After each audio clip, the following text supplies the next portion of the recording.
사랑하는 성도 여러분, 안녕하십니까? 6월 2일 화요일 성경 바로 읽기 시간입니다. 오늘은 예언에 대하여 살펴보도록 하겠습니다. 예언이란 무엇일까요? 베드로후서 1장 21절입니다. 예언은 언제든지 사람의 뜻으로 낸 것이 아니요 오직 성령의 감동하심을 입은 사람들이 하나님께 받아 말한 것임이니라. 이 예언이란 말은 문자 그대로 미리 말하는 것을 이야기합니다. 교회 안에서 이 말이 쓰여질 때는 예언이란 하나님의 예지로서 본 사실이 일어날 것이라고 미리 말하는 것을 이야기합니다. 예언된 사건들은 그것들이 미리 보였기 때문에 미리 보여지는 것입니다. 예언이라는 헬라어 프로페테이아가 미래를 미리 말하는 선지자의 기능일 경우에는 예언이 되고, 하나님을 대신하여 말하는 선지자의 기능일 때는 대언이 되고, 하나님의 말씀을 올바로 받아 간직하고 증거할 때에는 예언으로 표현하기도 합니다. 그것은 선지자적인 기능에 속하는 것으로서 이 말의 가장 합당한 뜻은 성령의 은사에 속하는 예언의 은사로서의 개념입니다.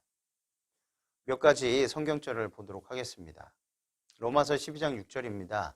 우리에게 주신 은혜대로 받은 은사가 각각 다르니 혹 예언이면 믿음의 분수대로. 고린도전서 13장 2절입니다. 내가 예언하는 능력이 있어 모든 비밀과 모든 지식을 알고 또 산을 옮길 만한 모든 믿음이 있을지라도 사랑이 없으면 내가 아무것도 아니요. 고린도전서 14장 6절입니다. 그런즉 형제들아, 내가 너희에게 나아가서 방언으로 말하고 계시나 지식이나 예언이나 가르치는 것으로 말하지 아니하면 너희에게 무엇이 유익하리요? 결론적으로 예언은 장래일을 미리 말함이라는 의미입니다. 그렇다면 하나님께서는 미래에 일어날 일들을 미리 말씀해 주시겠습니까? 아모스 3장 7절입니다. 주 여호와께서는 자기의 비밀을 그 종 선지자들에게 보이지 아니하시고는 결코 행하심이 없으시리라. 하나님은 언제나 당신의 하실 일을 미리 말씀하십니다. 이스라엘을 위협한 모든 재앙은 여호와께서 먼저 선지자들을 통해 그 백성을 경고하지 않고는 임하지 않을 것이었습니다. 하나님의 자비는 그분이 먼저 그분의 선지자들을 통해 백성을 경고하기까지는 심판을 내리지 않으신다는 사실을 통해 나타납니다. 여호와께서 애굽의 재앙을 내리시기 전에 그분은 모세를 통해 바로에게 경고하셨습니다. 로마가 예루살렘을 멸망시키기 전에 예수께서는 그 도성의 멸망을 예언하셨습니다. 그와 같이 오늘날에도 그리스도의 재림 시에 세상이 멸망되기 전에 하나님께서는 그분의 말씀의 예언들을 통해 우리에게 충분한 통보를 주셨다는 사실입니다. 이스라엘은 선지자에게 명하여 예언하지 말라라고 하였지만 하나님께서는 그분의 뜻을 그분이 택하신 사자들에게 계속 나타내실 것이라고 선언하십니다.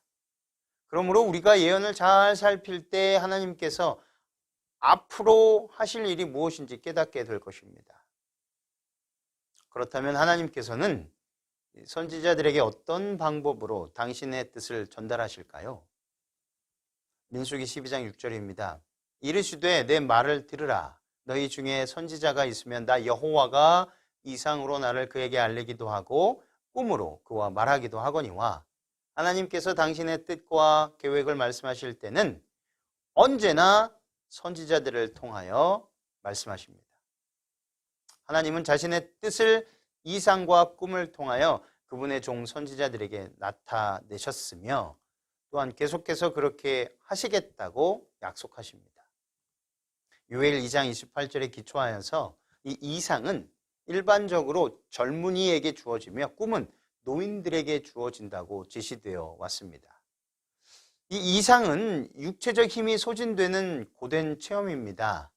여러 선지자가 다니엘의 체험과 유사한 체험에 관하여 말합니다.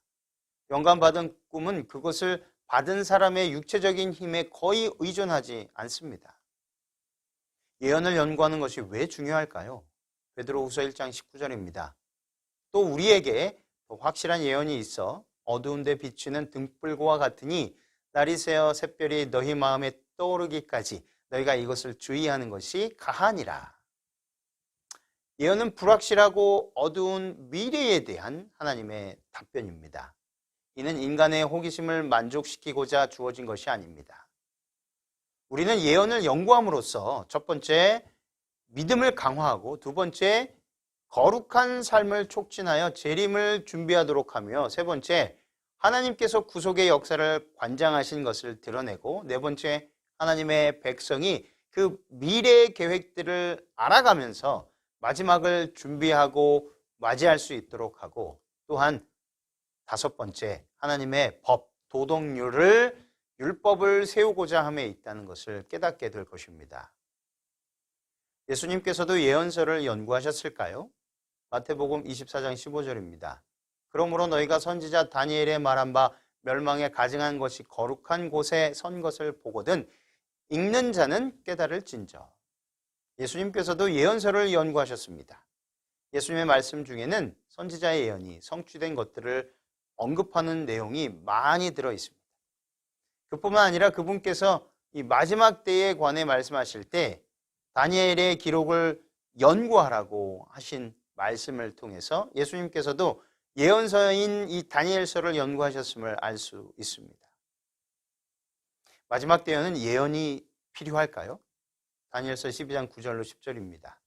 그가 가로되 다니엘아 갈지어다 대저 이 말은 마지막 때까지 간수하고 봉함할 것임이니라. 많은 사람이 연단을 받아 스스로 정결케 하며 희게 할 것이나 악한 사람은 악을 행하리니 악한 자는 아무도 깨닫지 못하되 오직 지혜 있는 자는 깨달으리라. 이 성경의 가장 중요한 예언 중 하나는 예수님의 재림입니다. 그러므로 예수님의 재림이 가까운 마지막 때에 예언을 연구하고 깨닫는 것은 매우 중요한 일이 아닐 수 없습니다. 이 예언 연구는 사람의 운명을 결정짓는 중요한 요소가 될 것입니다.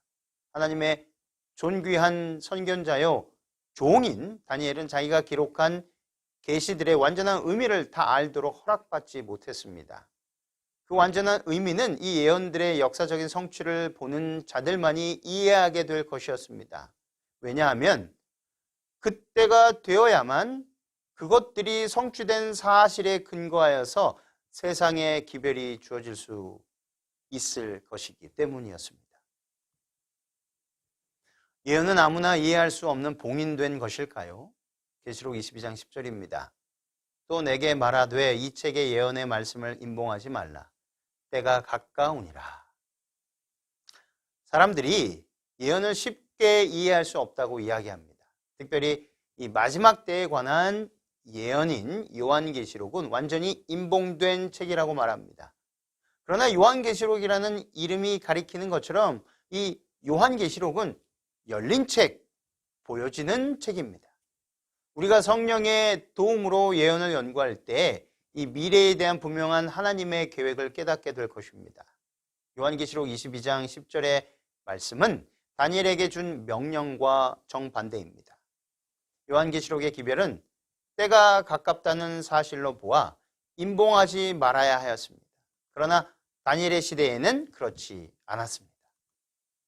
임봉하지 말라는 말은 부정적인 진술로 되어 있으며 실제로는 이 책의 예언의 말씀을 멀리 그리고 널리 공표하라는 의미입니다. 그렇다면 예언을 해석하는 원칙은 무엇이겠습니까? 베드로후서 1장 20절로 21절입니다. 먼저 알 것은 성경의 모든 예언은 사사로이 풀 것이 아니요 예언은 언제든지 사람의 뜻으로 낸 것이 아니요 오직 성령의 감동하심을 받은 사람들이 하나님께 받아 말한 것임이라. 이 예언을 해석하는 원칙은 오직 성경의 원칙, 즉 성경이 성경을 해석하도록 해야 합니다. 성경만이 예언을 해석함에 있어서 최고의 궁극적인 권위가 되기 때문에 그렇습니다. 솔라 스크립트라, 이 솔라 스크립트라의 원리는 종교개혁 이래 개신교 신학의 기본 원리가 되어 왔습니다.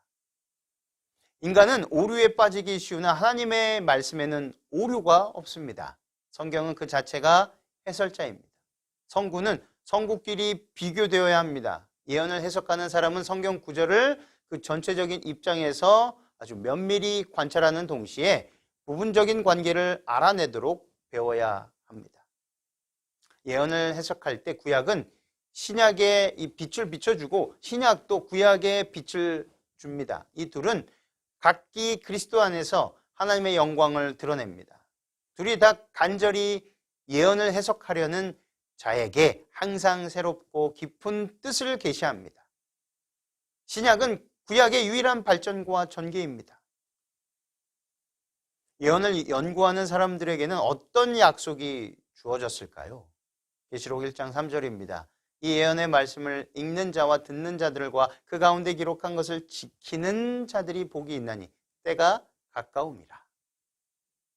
이 예언서를 연구하는 것은 분명 축복된 일이 아닐 수 없습니다. 예언서를 연구함으로 받는 가장 큰 축복은 하나님의 계획과 뜻을 깨닫게 된다는 것입니다. 특별히 예수님의 재림을 앞둔 마지막 때에 예언을 연구하는 것은 시대를 분별하여 그분의 재림을 더욱 잘 준비하도록 이끌어 줄 것입니다.